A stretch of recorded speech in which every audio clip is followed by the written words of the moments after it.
Hello future IITians and NITians. तो आज अपन बात करेंगे सीक्वेंस एंड सीरीज के बारे में। जेईई मेंस 2024 में इस चैप्टर के रिगार्डिंग जो भी क्वेश्चंस आए उन सबको अपन यहाँ पे सॉल्व करेंगे। फॉर एग्जांपल अपने को फर्स्ट क्वेश्चन यहाँ पे दे रखा है कि यहाँ पे जो फर्स्ट ये जो सीक्वेंस है इसके टोटल के टर्म्स का जो सम है वो एस के है, और उसके बाद अपने पास में ये इनइक्वलिटी है, तो यहाँ पे अपने को एन की वैल्यू बतानी। अब इस इनइक्वलिटी को सॉल्व करने के लिए सबसे पहले अपने पास में क्या चीज़ होनी चाहिए कि यहाँ पे मेरे को एस के की वैल्यू पता चल जाए। एस के की वैल्यू यानी कि इस सीरीज़ का सम अपन निकाल लेते हैं। तो इसका सम अगर मान लो मैं निकालता हूँ तो यहाँ पे टोटल नंबर ऑफ टर्म्स मेरे पास में के है, तो के बाई 2 हो जाएगा। 2a यानी कि 2 इंटू 3 हो जाएगा, प्लस के माइनस 1 इंटू डी। डी यहाँ पे कॉमन डिफरेंस देखोगे तो 4 है ना। मैं यहाँ पे क्या करता हूँ, 2 से इसको डिवाइड कर देते हैं। जैसे 2 से ये 2 कैंसिल हो जाएगा और यहाँ पे 2 आ जाएगा, या फिर ऐसा कर लो कि 2 कॉमन ले लो, बात एक ही है। तो यहाँ से एस के की वैल्यू मेरे पास के बाहर आ गया, यहाँ पे आया 3, यहाँ पे आएगा 2k माइनस 1 यानी कि k इंटू 2k प्लस 1, या फिर अपन इसको लिख सकते हैं 2k स्क्वायर प्लस k। ये मेरे पास में वैल्यू आ रही है। अब इसमें यहाँ पे लगा हुआ है सम, तो सिग्मा लगा देते हैं यहाँ पे। सिग्मा यहाँ पे क्या आएगा 2k स्क्वायर प्लस k।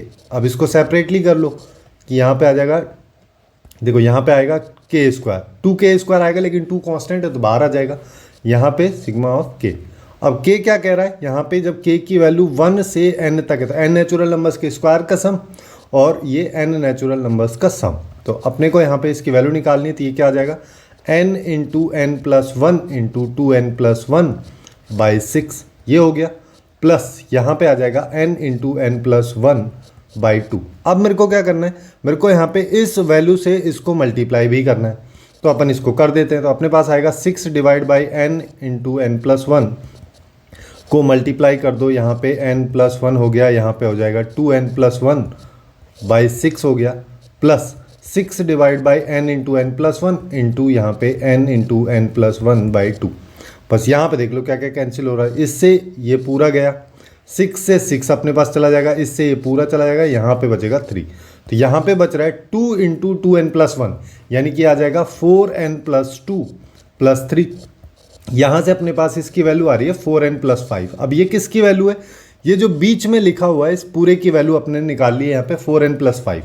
तो अब अपन यहाँ पे सीधा सीधा इसको डाल सकते हैं, जैसे 40 यहाँ पे आ जाएगा 4n प्लस 5, यहाँ पे 42। यहाँ से n अपने को निकालना है जो कि एक इंटीजर वैल्यू होगी, नेचुरल नंबर है। तो यहाँ पे दोनों साइड पूरी इनइक्वलिटी में अपन -5 कर देते हैं, 4 से डिवाइड कर देते हैं। -5 किया तो यहाँ 35 डिवाइड बाई 4, यहाँ पे n आ जाएगा, यहाँ पे 45, ये 37 बाई, यहाँ पे 5 नहीं आएगा 4 आ जाएगा। इसको देखोगे तो ये आएगा 8 पॉइंट समथिंग, ठीक है, रफली अपन लेके चल रहे हैं। यहाँ पे n आएगा और यहाँ पे आएगा 9 पॉइंट समथिंग। अब इसके बीच में क्या इंटीजर है, इसके बीच में केवल एक इंटीजर है जो कि है 9। तो यहाँ पे अपन बोल सकते हैं n की वैल्यू जो होगी यहाँ पे 9 आ जाएगी, और इस क्वेश्चन का करेक्ट आंसर अपने पास 9 निकल के आ जाएगा। इसी तरीके से एक और क्वेश्चन अपने को दे रखा है, यहाँ पे अपने पास में एक एपी है जिसके n टर्म्स का सम एस एन के द्वारा डिनोट किया जाता है, और फिर एक रिलेशन है उसके साथ साथ ये वैल्यू भी दे रखी है, फिर अपन से ये पूछा है। तो इसके लिए अपन यहाँ पे क्या कर सकते हैं, सबसे पहले देखो S5 divide by S10 equal to 7 by 15 दिया हुआ है ना। इसको अपन क्या करते हैं, इसको थोड़ा उल्टा करके लिख लो, यानी कि S10 को ऊपर ले लो और S5 को नीचे ले लो, यहाँ पे 15 बाई ये आ जाएगा। अब S10 की वैल्यू क्या हो जाएगी 10 by 2 into 2a plus n-1 अब यहाँ पे 9 आ जाएगा, 9 into D divide by similarly अब यहाँ पे आ जाएगा 5 बाई 2, यहाँ पे 2a प्लस 4d, ये अपने पास में आया, यहाँ पे आया 15 बाई 7। इससे इसको काट दो, यहाँ पे कितना बचेगा, देखो यहाँ पे बचेगा 2 है ना। 2 से अपन क्या कर सकते हैं, 2 को इधर 7 से मल्टीप्लाई कर दो, तो मेरे पास में यहाँ पे आ रहा है 2a plus 9d divide by 2a plus 4d, ये इक्वल हो रहा है 15 बाई 14 के। अब यहाँ पे सबसे आसान अप्रोच देखो अपन क्या कर सकते हैं कि यहाँ पे अगर मैं -1 इधर कर दूँ और इधर कर देता हूँ, तो लेफ्ट में मेरे पास में क्या बचेगा, 2a प्लस 9d में से 2a प्लस 4d को माइनस करना है, एलसीएम लोगे तो यही तो होगा। यहाँ पे 2a से 2a कैंसिल हो जाएगा, 9d माइनस 4d करोगे तो ऊपर बचेगा 5d। नीचे की बात करते हैं तो यहाँ पे 2a प्लस 4d आ जाएगा और इधर आएगा 1/14। अब क्रॉस मल्टीप्लाई कर दो, जिससे अपने पास में यहाँ पे क्या हो जाएगा, इसको इधर किया तो ये हो गया 2a प्लस 4d और ये हो जाएगा 70d। 14 को 5 से मल्टीप्लाई किया तो तो अपने पास यहाँ पे आ रहा है 2a इक्वल टू 70 में से 4 गया तो 66d आएगा, है ना। यहाँ से अपन ऐसे भी बोल सकते हैं a की वैल्यू जो है 33d के बराबर अपने पास में आ रही है। अब यहाँ पे S10 की वैल्यू भी अपने को दे रखी है। अब यहाँ से अपन क्या कर सकते हैं, जैसे S10 की वैल्यू है तो इसकी वैल्यू यहाँ पे क्या हो जाएगी 10/2 इंटू 2a प्लस S10 यानी कि 9d और इक्वल टू हो गया ये, है ना। अब यहाँ पे देखो इससे इस जीरो को निपटाते हैं, 2 से 39 को मल्टीप्लाई किया तो 78 आ रहा है, तो 2a plus 9d equal to 78। अब 2a की वैल्यू अपने पहले भी निकाली हुई थी यहाँ पे 66d, तो यहाँ से अपन इजीली d की वैल्यू निकाल सकते हैं। तो यहाँ पे आया 66d plus 9d equal to 78, 66 plus 9 75 हो जाएगा, तो d की वैल्यू आई 78 डिवाइड बाई 75। अब क्या करना है, अब जो अपन से पूछ रहा है उस पर फोकस कर लेते हैं। यहाँ से यहाँ पे S15 की वैल्यू क्या हो जाएगी 15/2 into 2a plus 14d minus 5/2 और यहाँ पे 2a प्लस 4d। मैं यहाँ क्या करता हूँ 5/2 को कॉमन ले लेता हूँ, यहाँ पे बचेगा 3 को पूरे से मल्टीप्लाई कर दो तो ये हो गया 6a प्लस 42d, ठीक है, माइनस यहाँ पे 5/2 कॉमन आ गया तो ये 2a माइनस 4d। इसको सिंप्लीफाई करेंगे तो ये तो 5/2 आ गया, इधर यहाँ पे देखोगे तो ये 4a आया प्लस यहाँ पे आएगा 38d। अब 2 कॉमन ले लेते हैं यहाँ पे, तो 2 अगर मैं यहाँ पे कॉमन ले लेता हूँ तो यहाँ पे आएगा 2a प्लस 19d, 2 से 2 गया और अब 2a की वैल्यू अपने पास में क्या है 66d प्लस 19d करोगे तो 85d आ जाएगा।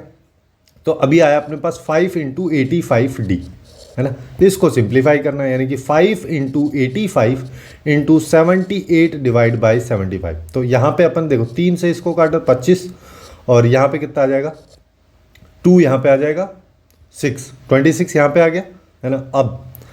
अब देखो 5 से इसको 5, ये 5 से इसको यहाँ पे 17 को 26 से मल्टीप्लाई करेंगे तो 442 जो है इसकी वैल्यू आ जाएगी और यहाँ पे इस क्वेश्चन का जो करेक्ट आंसर है वो यही निकल के आ जाएगा। अब नेक्स्ट क्वेश्चन पे चलते हैं। नेक्स्ट देखो काफ़ी ज़्यादा आसान क्वेश्चन है, इतने कॉम्प्लिकेटेड नहीं है। हो सकता है देखने में एक बार स्टार्टिंग में ऐसा लगे कि थोड़ा सा अजीब टाइप का क्वेश्चन है, बट है काफ़ी ज़्यादा आसान। जैसे यहाँ पे अगर मान लो इसको देखेंगे तो अपने को क्या बोला कि एक प्रोग्रेशन अपने पास में दिया है, इसमें अपने को 20th टर्म बतानी है फ्रॉम द एंड, ठीक है। अभी स्टार्टिंग से नहीं पूछा है। अब इसको कई सारे अप्रोच से अपन कर सकते हैं। सबसे पहले इस सीक्वेंस को देख लो, है ना। इस प्रोग्रेशन को अगर मान लो मैं देखता हूँ तो यहाँ पे अपने को पता चला जैसे 1/4 इसमें 3/4 अगर ऐड करूँगा तो ये 20 आ जाएगा। सिमिलरली इसमें 3/4 ऐड करूँगा तो अपने पास नेक्स्ट वाली टर्म आ जाएगी। तो अपन यहाँ पे क्या बोल सकते हैं कि इसका जो कॉमन डिफरेंस है वो -3/4 है क्योंकि वैल्यूज डिक्रीज हो रही है। ए अपने को पता है। अब ये लास्ट वाली टर्म है तो अपन यहाँ पे क्या करते हैं, सबसे पहले अगर मान लो मेरे को इसको स्टार्टिंग से ही सॉल्व करना है, लास्ट से सॉल्व नहीं करना है कि पीछे से 20th टर्म क्या होगी ये नहीं निकालना चाह रहा हूँ मैं, है ना। मैं उन स्टूडेंट्स के लिए इस चीज़ को बता दे रहा हूँ जिनको ये वाला मेथड नहीं आता है पीछे से, सीधा यहाँ पे स्टार्टिंग से कैसे इस टर्म को निकालें, स्टार्टिंग से ये टर्म कौन सी होगी उस चीज़ को अगर अपने को फाइंड आउट करना है तो उसके लिए देखो अपन क्या करेंगे। सबसे पहले अपने पास टर्म है -129 1/4, है ना। इसको करोगे तो देखो 130 को 4 से मल्टीप्लाई करेंगे तो अपने पास 520 आएगा। 520 में से 5 सब्ट्रैक्ट कर दो तो अपने पास में यहाँ पे क्या आया 516 और +1 करना है तो -517 डिवाइड बाई 4। ये किसके इक्वल आ रहा है, ये टर्म अपने पास में देखो पहली term a plus n-1 in D के आएगा। a तो इतना है प्लस n-1 हमको पता नहीं है, d की वैल्यू -3/4 है। इसको सिंप्लीफाई कर लो, यहाँ से n आ जाएगा। जैसे -517 बाई ये हो गया, -20 इधर ले आते हैं, n-1 इधर ले लो, -3/4 की वैल्यू इधर ले लो। तो यहाँ पे इसको सॉल्व करोगे तो 80 को 517 में ऐड करेंगे तो अपने पास आएगा -597 डिवाइड बाई 4, है ना। और इसको अभी -4/3 से मल्टीप्लाई कर दो, ये n-1 के बराबर आएगा। अब जो जो वैल्यूज काट जा रही है उनको काट दो, ये इससे गया, है ना। यहाँ पे इसको कैंसिल करेंगे, देखो माइनस से माइनस प्लस हो जाएगा, 1 आएगा, 9 आएगा, 199। तो यहाँ से मैं बोल सकता हूँ n की वैल्यू मेरे पास आ रही है 200। अब मेरे को ये जो टर्म है जो कि एंड से 20th टर्म है तो स्टार्टिंग से क्या होगी n माइनस एल प्लस 1, तो अपने पास में क्या आएगा, ये आ गया 181th टर्म। ये टर्म अपने को स्टार्टिंग से निकालनी, इस टर्म को निकाल लो, बस खत्म हो गया। तो इस टर्म को निकालने के लिए अपन क्या करेंगे, plus n minus one 181 minus one into -3/4। a की वैल्यू यहाँ पे कितनी है 20 और प्लस 180 इंटू -3/4। इसको सॉल्व कर लो। इसको सॉल्व करेंगे तो यहाँ पे देखो, इसको 45 आ गया। यहाँ पे देखो 20 और 45 को 3 से मल्टीप्लाई करेंगे तो यहाँ पे 5 आ जाएगा और ये 135 आ गया। 135 में से 20 गया तो अपने पास 115 बचेगा और माइनस का बचना चाहिए वो। ये इसका आंसर आ जाएगा। काफ़ी आसान क्वेश्चन है। अब नेक्स्ट क्वेश्चन पे चलते हैं। यहाँ पे क्या बोला है कि अपने पास में नॉन कांस्टेंट जीपी है, जिसका मतलब आर जो है 1 नहीं है ना, क्योंकि आर 1 होगा तो हमेशा एक कांस्टेंट वैल्यू आएगी, अल्फा अल्फा अल्फा, इस तरीके से वो एक जीपी बनेगी। उस तरीके के बारे में बात कर रहे हैं। और आगे क्या बोल रहे हैं कि इसकी जो यहाँ पे आर है वो ग्रेटर देन 1 है, ठीक है। फिर बोला है कि इसकी जो 3 कंसेक्यूटिव टर्म्स हैं वो एक ट्राइंगल की साइड्स हैं। थोड़ा अलग टाइप का क्वेश्चन है, लेकिन देखो यहाँ पे अगर मान लो जब भी अपने को जीपी में सिखाया क्या जाता है, जैसे जब भी जीपी में अपने को 3 टर्म्स लेनी है तो अपन क्या करते हैं, पहली टर्म ले लो a/r, दूसरी a ले लो, तीसरी ar ले लो। ये तीनों साइड्स हो गई। अब क्या बोला, ये तीनों ट्राइंगल की साइड है और ट्राइंगल की सबसे बेसिक प्रॉपर्टी क्या होती है, सम ऑफ 2 साइड्स, है ना। स्मॉलर 2 साइड्स लिख लो और is greater than third side, है ना। थर्ड साइड्स यहाँ पे ऑब्वियस सी बात है, अपन लेंथ की बात कर रहे हैं तो यहाँ पे 2 साइड्स यानी कि a/r प्लस a, इसका सम ar से बड़ा होगा। अब यहाँ पे देखो a जो है उसको अपन कैंसिल कर सकते हैं, लेफ्ट साइड से कॉमन ले लो, राइट साइड में तो ऑलरेडी मल्टीप्लाई में लिखा है तो अपने पास आया 1/r plus 1 greater than r। तो मैं यहाँ पे इसको r से मल्टीप्लाई कर दूँ तो ये 1 plus r greater than r square हो गया। अब ये आ गया, है ना। अब अपन यहाँ पे क्या कर सकते हैं, R square minus are minus 1, ये जो है लेस देन 0 आ गया। ये अपने पास में इक्वेशन है। अब यहाँ से देखो इसके फैक्टर्स कर लो। इसके फैक्टर अपन क्या कर सकते हैं, यहाँ पे आ जाएगा, देखो इसको अपन ऐसे कर सकते R square minus 2r plus R, ठीक। चल एक्चुअली में इसके फैक्टर होंगे ही नहीं ना, मैं कुछ और समझ रहा था, है ना। यहाँ पे देखो R square minus are minus 1 है। आर की वैल्यू अगर मैं निकालूंगा तो 1 plus minus root of B square यानी कि 1 प्लस 4 इंटू 1 इंटू -1, है ना। यहाँ पे माइनस आएगा डिवाइड बाई 2 तो यहाँ पे कितना हो गया 1 plus minus root 5 divide by 2। यहाँ पे 2 वैल्यूज आ रही है, एक आ रही है 1 प्लस रूट 5/2, एक आ रही है 1 माइनस रूट 5/2। 1 माइनस रूट 5 की वैल्यू के बारे में अगर बात अपन करेंगे तो यहाँ पे इसकी वैल्यू 2 पॉइंट समथिंग होगी, है ना। 2 पॉइंट समथिंग का मतलब अब 1 में से 2 पॉइंट समथिंग माइनस करोगे तो ऑब्वियस सी बात है ये नेगेटिव आ रहा है, जिसका मतलब है ग्रेटर देन 1 तो है ही नहीं, तो इस वाली वैल्यू को अपन लेंगे ही नहीं, तो अपन फोकस करेंगे इस वैल्यू पे। अब ये जो है ये अगर r की वैल्यू अपने पास में आ रही है ना, तो इसको थोड़ा सा देख लो कितनी आ रही है। जैसे 1 plus 2 point something divide by 2 तो ये 3 पॉइंट समथिंग डिवाइड बाई 2 है, यानी कि 1 पॉइंट समथिंग ही आएगा, 1.67 या 1.8 के आसपास आएगा, ठीक है। अब उसका फायदा क्या होगा, जैसे ये जो है यहाँ पे ग्रेटेस्ट इंटीजर फंक्शन लगा हुआ है। Greatest integer function of 1 point something हमेशा 1 होता है और greatest integer function of -1 point something जो होगा ये -2 होगा। अब यहाँ पे क्या पूछा ये, तो इसकी वैल्यू अगर मान लो मैं निकालता हूँ तो 3 इंटू 1 प्लस -2, है ना। तो यहाँ पे क्या आ गया 3 - 2 यानी कि 1, और यही इस क्वेश्चन का करेक्ट आंसर अपने पास निकल के आएगा। अब नेक्स्ट क्वेश्चन की तरफ चलते हैं। यहाँ पे देखो ये काफ़ी सिंपल क्वेश्चन एकदम बेसिक स्टैंडर्ड से रिलेटेड।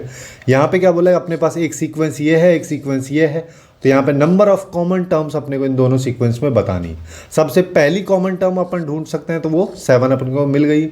अब यहाँ पे और क्या करते हैं अपन, इसका कॉमन डिफरेंस जिसको अपन D1 बोल देना उसको 4 मान लेता हूँ, है ना। उसके बाद सेकेंड वाला जो सीक्वेंस है इसके कॉमन डिफरेंस को D2 बोल दे रहा हूँ और ये अपने पास 3 आ गया। और अगर मान लो मेरे को कॉमन टर्म्स वाला जो सीक्वेंस है उसको निकालना है तो उसका फर्स्ट टर्म 7 होगा, नेक्स्ट टर्म क्या होगा उसको देखने के लिए पहले अपने को इसका कॉमन डिफरेंस पता होना चाहिए। और कॉमन वाली जिसमें कॉमन टर्म्स होती है, जब भी 2 सीक्वेंस की बात अपन करते हैं और वहाँ पे कोई कॉमन टर्म्स अपने को निकालनी रहती तो वहाँ पे अगर मान लो मेरे को इसको डी निकालना है तो वो किसका एलसीएम होता है D1 और D2 का, है ना। तो एलसीएम ऑफ किसका 3 और 4 का वो कितना हो जाएगा 12। तो अब यहाँ पे अपने पास एक ऐसा सीक्वेंस आ चुका है जिसका फर्स्ट टर्म मेरे को पता है 7 और उसका कॉमन डिफरेंस मेरे को पता है 12। तो अब अपने को यहाँ पे देखो क्या करना है। अब यहाँ पे एक चीज़ और समझ लो कि यहाँ पे लास्ट टर्म जो है 404 है, यहाँ पे 403 है, मतलब सबसे कम वाली टर्म ये है। इन दोनों में कंपैरेटिवली अपन बात कर रहे हैं। अब इसका मतलब ये हो गया, जैसे अगर मान लो इन दोनों में कॉमन टर्म्स अपन देख रहे हैं, तो कोई भी कॉमन टर्म 403 से तो बड़ी हो नहीं सकती, क्योंकि अगर जैसे ही वो टर्म 403 से बड़ी हुई तो वो इस पैटर्न में या इस सीक्वेंस में तो है ही नहीं, फिर चाहे इसमें हो। अब केवल एक में है दूसरे में है नहीं, तो ऑब्वियस सी बात है कॉमन नहीं है ना। कॉमन होने के लिए जो मिनिमम है उसके बराबर हो सकती है या उससे छोटी ही होनी पड़ेगी, तभी तो जाके दोनों सीक्वेंस में कॉमन आएगी। तो यही चीज़ अपन यहाँ पे बोल सकते हैं कि उसकी जो लास्ट टर्म होगी, जो कि a plus N minus one into D होगी, वो या तो 403 हो सकती है या फिर इससे छोटी ही होगी। अब यहाँ पे देखो a की वैल्यू क्या है 7 प्लस n हमको बताना है, और d क्या निकाला अभी 12, ये 403 हो गया। तो n माइनस वन की वैल्यू को अपन क्या बोल सकते हैं 403। इसमें से 7 को अगर मैं माइनस करूंगा तो मेरे पास आएगा 396 डिवाइड बाई 12, है ना। अब इसको देख लो, इसको सॉल्व करेंगे तो 36 हो गया, ये भी 36। n माइनस वन जो है वो लेस देन इक्वल टू 36, तो n less than equal to 34। तो मैक्सिमम नंबर ऑफ टर्म्स यहाँ पे कितनी हो सकती हैं 34, अदरवाइज 34 से तो कम हो ही सकती हैं, बट सबसे ज़्यादा पॉसिबिलिटी जो है n इक्वल टू 34 की। एक 34 टर्म्स यहाँ पे इन दोनों सीक्वेंसेस में कॉमन अपने पास निकल के आएंगे, जो कि इस क्वेश्चन का आंसर हो जाएगा। अब नेक्स्ट क्वेश्चन पे आते हैं। नेक्स्ट क्वेश्चन में अपने को देखो यहाँ पे ABC नहीं है 3B है इसके पहले, बस इस चीज़ का थोड़ा सा ध्यान रखना है, थोड़ी सी यहाँ पे मिस्टेक हो गई है ना। अब ये चारों टर्म्स जो हैं AP में है, उसके बाद बोला है ये सब GP में है, तो अपने को AM बताना है, अर्थमेटिक मीन बताना है ABC का, जिसका मतलब A plus B plus C divide by 3 average बताना है। अल्टीमेटली ABC की वैल्यू फाइंड आउट करनी है, तो अपने पास ये क्वेश्चन सॉल्व हो जाएगा। तो यहाँ पे अपन क्या बोल सकते हैं, यहाँ पे ऐसा बोल सकते हो ना 2A equal to be plus 3 होगा। अब इस कंडीशन का अपने को यूज़ कहाँ करना है, यहाँ पे देखो, यहाँ पे मैं क्या बोल सकता हूँ GP में क्या होता है, जैसे अगर मान लो A1 A2 A3 ये सारी टर्म्स GP में है, तो अपन ऐसा बोलते हैं ना A2 बाई A1, जो कि R के इक्वल होता है A3 बाई A2 के बराबर होगा। वही चीज़ यहाँ पे लगा दो, यहाँ पे कैसे लगेगा, यहाँ पे क्या आ जाएगा अपने पास में A minus one divide by 3 equal to B plus 1 divide by A minus one, है ना। इसमें मैं यहाँ पे क्या कर सकता हूँ, जैसे ये जो इक्वेशन मैंने अभी निकाली है, यहाँ से अपन b की वैल्यू निकाल सकते हैं। जैसे यहाँ से b की वैल्यू क्या आ जाएगी, यहाँ से b की वैल्यू आ जाएगी 2a माइनस 3, उसको यहाँ पे रख दो। तो यहाँ से अपने क्या कर सकते हैं, a माइनस वन बाई 3 हो गया, और यहाँ पे हो जाएगा 2a minus 3 plus 1 divide by a minus 1। अब यहाँ पे देखो, इसको अगर मान लो मैं यहाँ पे सॉल्व करता हूँ, तो लेफ्ट साइड में मेरे पास क्या आया a माइनस वन। अच्छा, इसको ऐसे कर लो, अभी लेफ्ट साइड में लेके ही मत चलो, है ना। यहाँ पे क्या आ जाएगा a minus one divide by 3 equal to, यहाँ पे 2a माइनस 2 आ रहा है, जिसमें से 2 कॉमन लिया तो a माइनस वन, ये बचेगा, नीचे भी a माइनस वन है।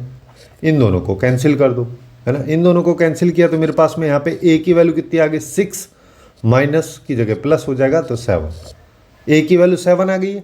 अब इसी की हेल्प से बाकी वैल्यूज निकाल दो। जैसे b की वैल्यू क्या आ जाएगी, 2a माइनस 3 है, तो 7 इंटू 2 माइनस 3, तो ये हो गया 14 में से 3 गया तो 11। अब मेरे को चाहिए c अपन निकाल लेते हैं। c कैसे निकालोगे, देखो, चाहो तो GP की हेल्प से निकाल लो, अदरवाइज AP की हेल्प से निकाल सकते हैं। AP की हेल्प से अपन कैसे निकाल सकते हैं, AP की हेल्प के बेसिस पे अपने को चारों टर्म्स जो हैं AP में दे रखी हैं, तो मैं बोल सकता हूँ C माइनस बी एक्चुअली में B माइनस ए के बराबर होगा। यहाँ पे सारी वैल्यूज अपने को पता है, केवल और केवल C की वैल्यू नहीं पता है, तो C minus B 11 equal to 11 minus 7, ये 4 हो गया, तो C की वैल्यू 4 प्लस 11 यानी कि 15 हो गई। अब अपने को तीनों का एवरेज बताना है, तो यहाँ पे क्या आएगा 7 प्लस 11 प्लस 15 डिवाइड बाई 3, ये कितना हो जाएगा, ये हो गया 33 डिवाइड बाई 3, यानी कि इसका आंसर जो है वो अपने पास 11 निकल के आएगा। तो ABC का जो AM है वो हो जाएगा 11। अब नेक्स्ट क्वेश्चन पे चलते हैं। नेक्स्ट क्वेश्चन में अपने को देखो यहाँ पे क्या बोला, ये थोड़ा सा अच्छा है क्वेश्चन। यहाँ पे बोला है कि अपने पास में एक नॉन कांस्टेंट AP है, जिसके सेकंड, 8th और 44th टर्म जो है वो GP की फर्स्ट, सेकंड, थर्ड टर्म के बराबर ही है।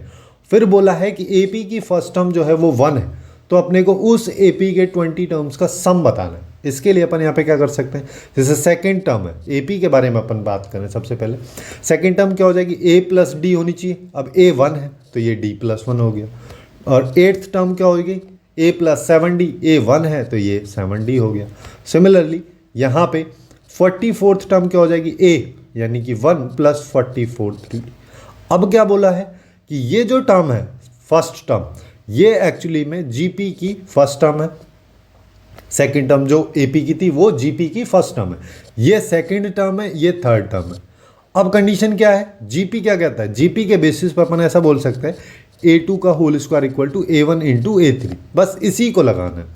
इसको अगर मान लो मैं यहाँ से लगाता हूँ तो सीधा सी बात है डी की वैल्यू आ जाएगी, जैसे कि 7d प्लस 1 का whole square is equal to d plus 1 into 43d plus 1। इसको सॉल्व कर लो तो इसके होल स्क्वायर को खोलेंगे तो ये 49d स्क्वायर हो गया प्लस 14d हो जाएगा प्लस 1। इधर की बात करेंगे तो 43d square plus 43d plus d यानी कि 44d प्लस 1, ये आ गया। प्लस 1 से प्लस 1 गया। अब डी स्क्वायर वाली जो वैल्यूज है इन सबको एक साइड ले आओ, तो यहाँ पे 49 है, यहाँ पे 43 है, तो यहाँ पे बचा 6d स्क्वायर। 14 को उधर ले जाओ तो 44 में से 14 गया तो बचा 33d। अब एक d से तो एक d चला भी गया तो अपने पास आ रहा है 6d इक्वल टू 30, यानी कि d की वैल्यू आ गई 30/6 यानी कि 5। अब d की वैल्यू 5 मेरे पास में आ चुकी है, a मेरे को पता है, अब AP का सम निकालना है। S20 क्या होता है, 20/2 इंटू 2a, 2 इंटू 1 यानी कि 2 हो गया, प्लस n-1 यानी कि 19 इंटू d 5, ये आएगा। यहाँ से आ रहा है 10 और यहाँ पे कितना आएगा 95 प्लस 2 यानी कि 97 और इंटू 10, तो 970 जो है इस क्वेश्चन का करेक्ट आंसर हो जाएगा। काफ़ी सिंपल क्वेश्चन है ना, इतने कॉम्प्लिकेटेड क्वेश्चन सीक्वेंसेस सीरीज से वैसे भी नहीं आते। सी यहाँ पे देखो, अब नेक्स्ट क्वेश्चन की अपन बात करते हैं, है ना, एक सेकंड ना, ये रहा।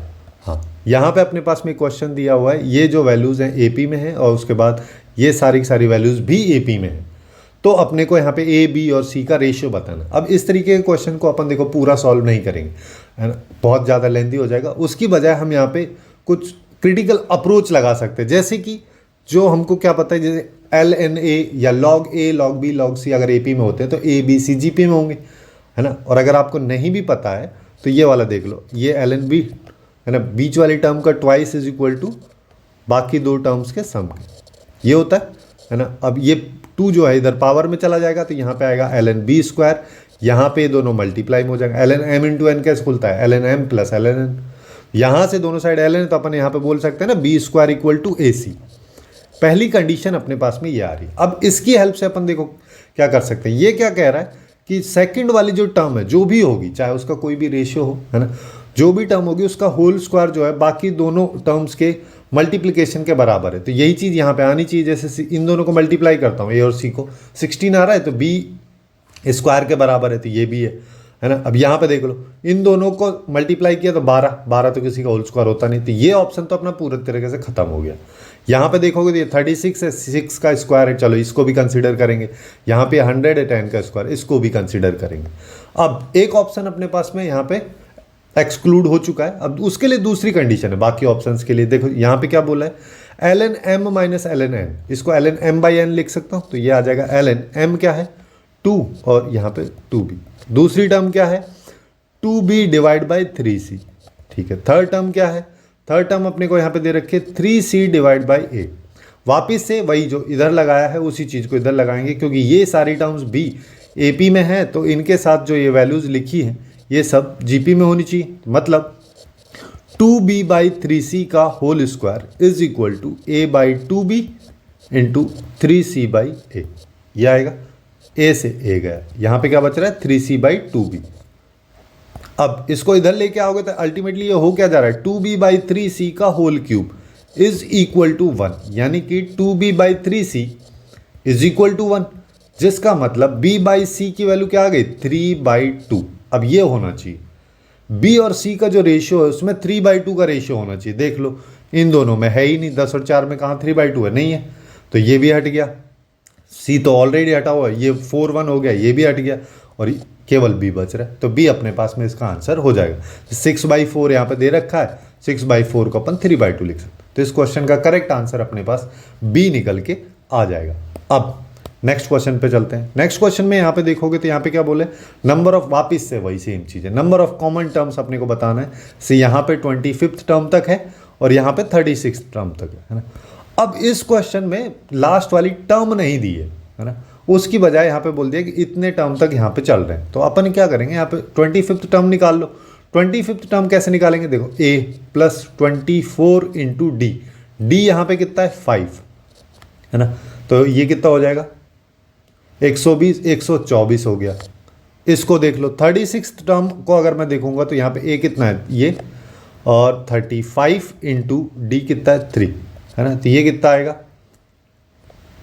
ये अपने पास में ऑब्वियस सी बात है 124 से कम आएगा। देखो 90 और 15 105 108 आ गया, ठीक है 108 आ रहा है। अब छोटी टर्म अपने पास में कौन सी है, ये वाली है ना, कॉमन टर्म से तो छोटी वाली टर्म ये है 108, इससे छोटा होना चाहिए। क्या छोटा होना चाहिए वो भी देख लेते हैं। जैसे सबसे पहले यहाँ पे इसका D1 देखोगे तो D1 कितना आएगा 5, इसका D2 देखोगे तो D2 इसका कितना है 3। अब तो D जो कॉमन वाली टर्म्स है उस सीक्वेंस का अपने पास में D कितना आ रहा है, एलसीएम होना चाहिए किस किस का, 3 और 5 का, जो कि हो जाएगा 15। और पहली टर्म कॉमन देख लो, यहाँ पे 9 है, यहाँ पे भी 9 है, पहली टर्म अपने पास 9 है, तो अपने क्या बोल सकते हैं 9, यानी कि a plus n minus 1 into d less than equal to 108।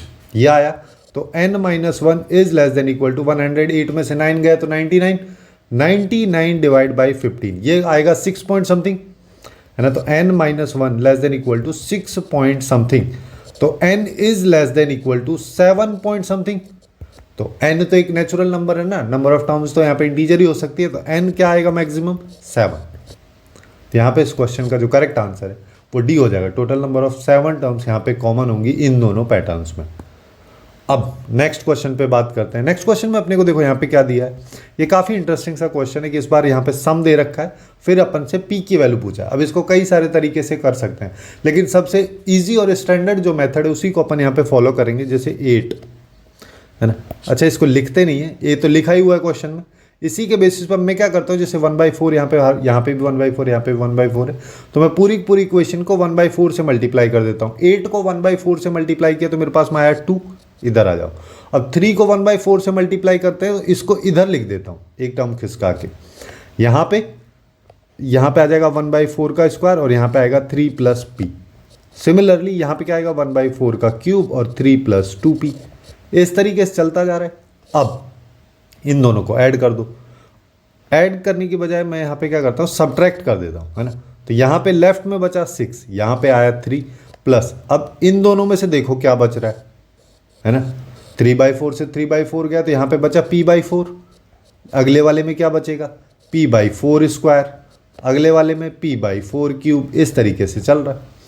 अब इस 3 को इधर ले जाओ तो यहाँ पे आया 3 और यहाँ पे ये बच रहा है, इसका सम कर दो। सम क्या होता है, इन्फिनिटी तक जीपी जा रहा है, तो यहाँ पे हो जाएगा p a/4, सॉरी यहाँ पे a divided by 1 minus r, ये आ जाएगा a माइनस ये है ना।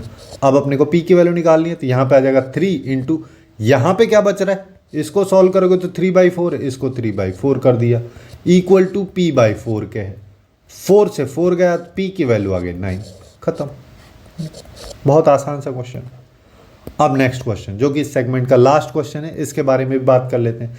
यहाँ पे देखो क्या बोला है, अपने पास में एक जीपी है जिसका फर्स्ट टर्म अपने को दे रखा है, फिर बोला है a2 is not equal to a1, जिसका मतलब r की वैल्यू 1 नहीं हो सकती किसी भी हाल में। फिर क्या बोला है कि इस जीपी की हर टर्म जो है उसके अगली 2 टर्म्स का अर्थमेटिक मीन है। बस इसी चीज को समझना है और क्वेश्चन खत्म। अर्थमेटिक मीन, जैसे मान लो अगर मैं जीपी का कोई भी टर्म फॉर एग्जांपल an-1 लेता हूं, ठीक है, ये एक्चुअली में इसके अगली 2 टर्म an और इसके अगले वाली टर्म an+1, इन दोनों का अर्थमेटिक मीन एवरेज इसके बराबर है। बस इसको सॉल्व करना है, काम खत्म। जैसे यहाँ पे क्या आ जाएगा, ये a आ जाएगा इंटू r की पावर n-1 होती है, तो ये n-1 ऑलरेडी है, तो ये n-2 हो जाएगी, a की तो माइनस करना है, यहाँ पे क्या आ जाएगा ar की पावर n-1 प्लस ar की पावर n डिवाइड बाई 2। सबसे पहले अपन क्या करते हैं, a को कॉमन लेके निपटा देते हैं और यहाँ पे 2 को इधर मल्टीप्लाई कर दो, ये आ गया, यहाँ पे r की पावर n-1 प्लस r की पावर n। अब देखो इसको अपन क्या लिख सकते हैं, 2 इंटू आर की power n divide by r square, यही तो लिखा हुआ है। इसको अपन ऐसे लिख सकते हैं, इसको लिख सकते हैं ये। अब यहाँ से r की पावर n भी कॉमन आ रहा है। अब यहाँ पे अपने पास में क्या है, यहाँ पे आ रहा है 2 by r square is equal to 1 upon r plus r. एक सेकेंड, ये 1 आर नहीं है यहाँ पे है 1। अब मैं क्या करता हूँ, इसको आर स्क्वायर से मल्टीप्लाई कर दो, तो लेफ्ट में बचा 2, यहाँ पे बचा आर, यहाँ पे आर स्क्वायर। तो मेरे पास क्या आ रहा है, r square plus r minus 2 equal to 0। इसके फैक्टर्स कर लो तो ये हो जाएगा r square plus 2r minus are minus 2 equal to 0। यहाँ से एक फैक्टर हो गया r प्लस 2 और दूसरा हो गया r minus 1, both r equal to 0। तो अपन यहाँ पे क्या बोल सकते हैं कि r की वैल्यू या तो -2 हो सकती है या r की वैल्यू 1 हो सकती है। बट क्वेश्चन में क्या बोला, r तो 1 हो ही नहीं सकता, तो r की वैल्यू -2 होगी। ये अपने पास निकल के आ गया कि r की वैल्यू -2 है। ठीक है, अब क्या बोला कि Sn जो है टोटल सम्स को डिनोट कर रहा है यहाँ पे, तो S20 क्या करेगा, A1 से लेके A20 तक की सम्स को डिनोट कर रहा है माइनस, और S18 क्या करेगा, A1 से लेके A18 तक की टर्म्स को सम को डिनोट कर रहा है। तो यहाँ पे A18 तक तो यहाँ पे भी आएगा, उसके बाद A19 और A20 यहाँ पे आएगा। तो ये जो है इधर भी है, दोनों चीज सेम है, एक दूसरे को कैंसिल कर देंगे क्योंकि बीच में माइनस लगा हुआ है। तो अपने पास अल्टीमेटली यहाँ पे बच रहा है A19 प्लस A20। अब A19 क्या होगा, ए आर की पावर 18 प्लस ये हो जाएगा ए आर की पावर 19। अब यहाँ पे देखो ए आर की पावर 18 को मैं कॉमन ले लेता हूँ, यहाँ पे बचा 1 प्लस आर। अब वैल्यूज डाल देते हैं। ए की वैल्यू क्या है, क्वेश्चन में दिया है 1/8।